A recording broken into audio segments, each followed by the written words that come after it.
Welcome to my channel.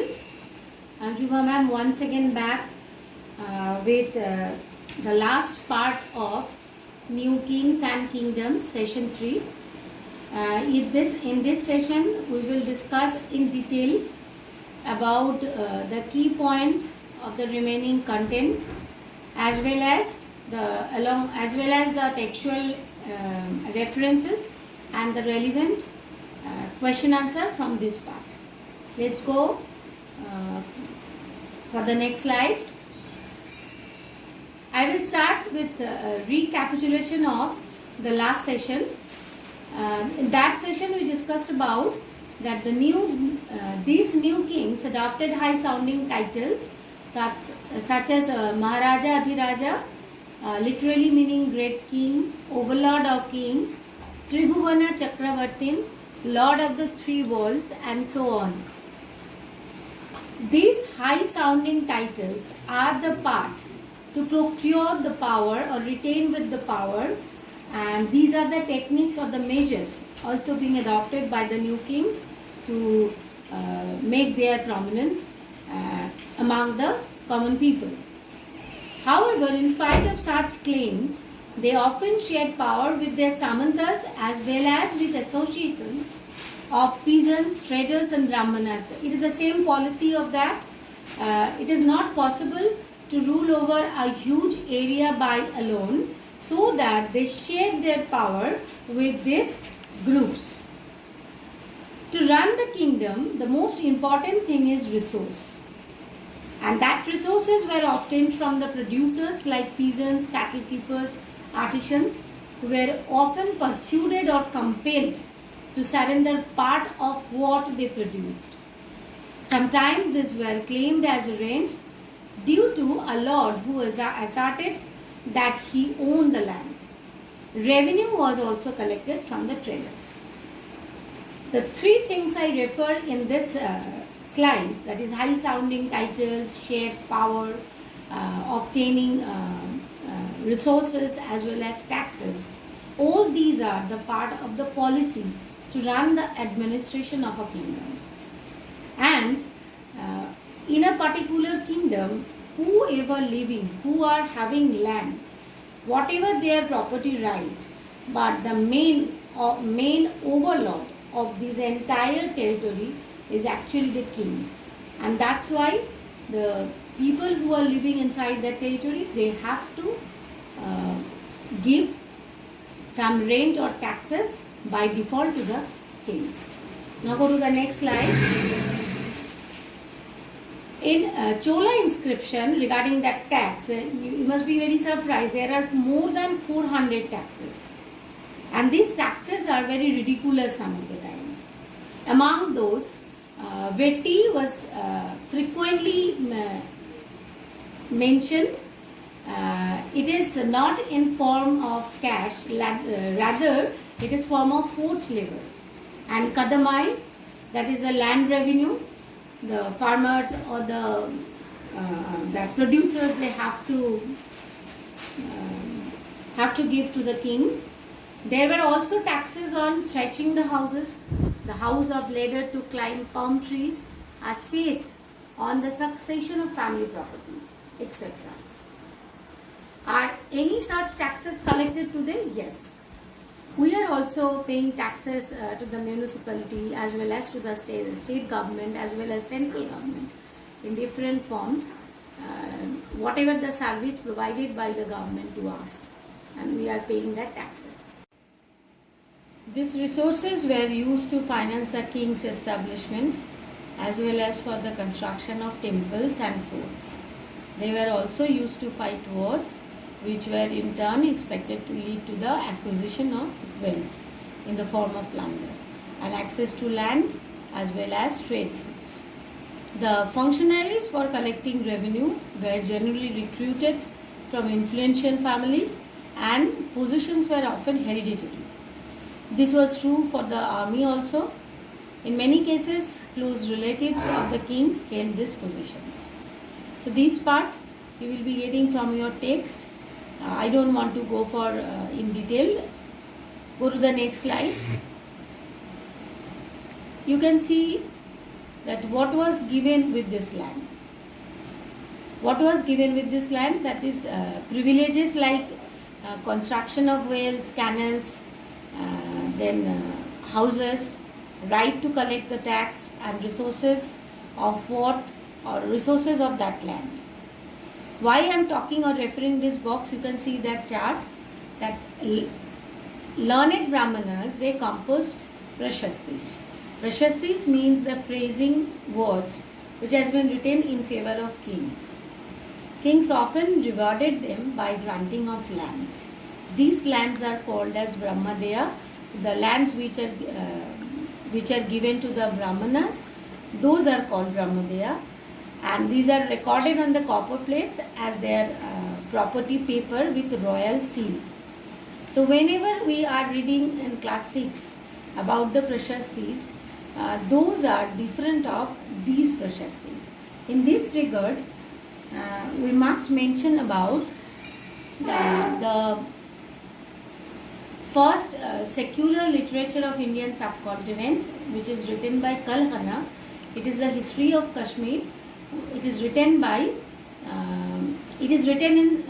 in form of poem. It's a Sanskrit poem containing the history of kings who ruled over Kashmir, composed by Kalhana, and it is not only the praising words for the kings, as well as this particular document has criticized the policies as well as the measures taken by the kings. That's why this particular literature has considered as the secular literature of Indian subcontinent. It is very important. The name of this literature is Raj Tarangini. This Raj Tarangini, this particular word that can be included for the MCQ. So underline in your book. Then you can see the picture of that copper plates I mentioned in the previous slide. The Prashastis contain details that may not be literally true, but they tell us how rulers wanted to depict themselves as valiant, victorious warriors. For example, these were composed by learned Brahmanas who occasionally helped in administration and always in favor of kings. Kings often rewarded them grants of lands, and these were recorded on the copper plate, and these are called Brahmadeya. Now I am coming to another point, that through which kings are controlling their areas, and they try to retain with all this power through battle. It is very common that when the king is ruling over one particular king is ruling over a particular area, the neighboring kings are always they are trying to find out the way how to attack on that place and plunder the area and acquire that wealth. So one of the famous battle which has fought for a long time, that is based on Kanauj. Kanauj in the Ganga Valley was a prized area. It was situated in a plain land, and as well as cultivated area, agricultural prosperity. Everything was so enriched, so that the nearby rulers were having always they are always targeted about this place to capture, and that's why for centuries rulers belonging to Gurjar Pratihara, Rashtrakuta and Pala dynasty, they fought for this to control over Kanauj. Historians often described it as a tripartite struggle. You can see the slide, it has marked with red, that tick mark and circle with that place. So it will be given in your textbook also. Another part I am telling, the rulers also tried to demonstrate their power and resources by building large temples. That is also the part of their, to show their power, the constructing temples. Sultan Mahmud of Ghazni from Afghanistan, who ruled over there 1997 to 1030, he extended control over Central Asia, Iran and northwestern part of subcontinent, used to attack these temples including Somnath of Gujarat. so many times, because for wealth. Because that Somnath temple was very prosperous and very rich temple, and that's why Ghazni always targeted these areas to plunder. Ghazni's trusted scholar Al-Biruni, he has been given that responsibility to write about the subcontinent, which area he has conquered. For this particular aim, he came to India and taking help from the Sanskrit scholars of that time, he prepared, or he described about the Indian society of that time through his book, which is written in Arabic language, this Kitab al-Hind, with short help from the Sanskrit scholar also, written document of the foreign accounts, you can say, and this is the eminent source to reconstruct history of that time. Some of the other dynasties of Indian subcontinent, they were also tried to control their areas or tried to expand their areas. Here, Chahamanas or the Chauhans, they are very prominent, who ruled over the region around Delhi and Ajmer, that was directly under their control for a long time. They attempted to expand their control to the west and the east, where they were opposed by the Chalukyas of Gujarat and Gahadavalas of western Uttar Pradesh. These Gahadavalas and the Chalukyas, they were also the regional kingdoms. Already we have discussed about them in a short. They opposed that Chauhanas. Then the best known Chahamana ruler, the Prithviraj III, whose ruling time was 1168 to 1192, who defeated an Afghan ruler named Sultan Mahmud Ghori. Mahmud Ghori, he came to India for a target to plunder that area and conquer the area and return back to his place. But that happened in 1191. But in that battle, Prithviraj Chauhan III, he won the battle and Ghori lost the battle. And that battle is known as the Battle of Tarain Fast or won. But very next year, once again Mahmud Ghori, he came back to India, attacked or invaded that areas, and that time he won the battle. That is in 1192, which is referred in history as the Battle of Tarain II. This Battle of Tarain II, the defeat of Chahamana ruler Prithviraj III and the victory of Mahmud Ghori, it is the beginning of later Middle Age of Indian history. So 1192 is very important in Indian history, and you can say from there only Delhi Sultanate, it has started expanding. Now come to the next slide. In this chapter, we are having case study about the kingdom as the Cholas. Cholas are from south, you know that. Vijayalaya, the ancient chiefly family of Cholas from Urayur, captured the delta from Muttayar in the middle of 19th century. 9th century, that means in number it will be 800 onward. He built the town Tanjavur and the temple of goddess Nishumbhashudini there. His successors of Vijayalaya, conquered neighboring regions and the kingdom grew. Among them, the Chola rulers, Rajaraja I was the most prominent Chola ruler, who became the king in 1985 and expanded the control. His son Rajendra I repeat, Rajaraja I, the most prominent ruler or the powerful Chola ruler, became king in AD 985 and expanded the control. His son Rajendra I continued his policies and raided the Ganga Valley. He raided sent navy for this expedition to the Sri Lanka and the countries of southern Asia also. Big temples of Tanjavur and Gangaikonda Cholapuram, built by Rajaraja and Rajendra. These are the architectural splendid of this time. That time. Chola temples often became the nuclei of the settlement, which grew around them. Because based on that temple, the temple towns emerged. These temples were not only the places for worship, they were the hub of economic, social, cultural life as well as different kind of activity. In this regard, the Chola sculpture that was very famous, their unique technique of preparing the model of deities that was world famous of that time. You go through this information in detail and you will be getting the same thing in your textbook.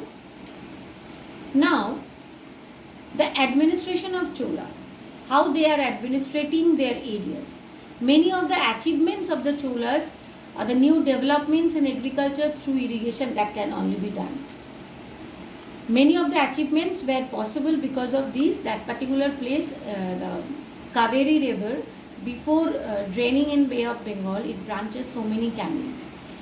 And that's why the deposition of alluvial sleet that enriched the ground, that area, and the cultivation was very prominent.